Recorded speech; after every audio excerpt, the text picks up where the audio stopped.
what you're doing is going in there. See, the thoughts are energetic. They're energy, Right.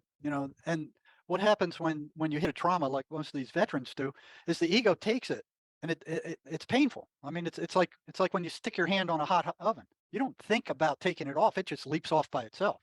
Well, the ego does the same thing when you hit a trauma with, the pain of a trauma. It takes it and it buries it alive. And it takes a lot of energy to hold it in there. So it forms a ridge. So you have that energy wanting to get out, and then you have the energy you have to expend to keep it there, and it forms a ridge. So what the MACE energy method does, it goes in there and it releases that energy from that buried trauma and puts it back into the positive side and drains it.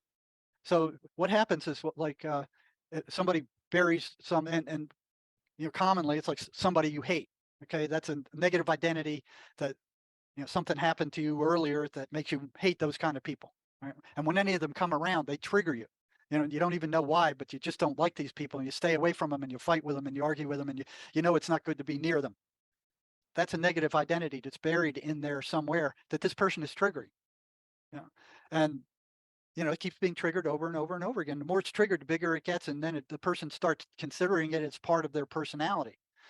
But the MACE energy method allows you to go in there, locate that spiritually. I mean, it's the spirit, it's the person's spirit who tells you where it's located. Otherwise, you'd never find it. You go in there and de-arm it, like defusing a bomb, and then releasing that energy back to the person. And then now, once that's done, when those people come around, they don't bother them anymore. They're like, okay, I know what you're about. Get lost. They're done. And that would help the veterans so much because you can't go into war without trauma.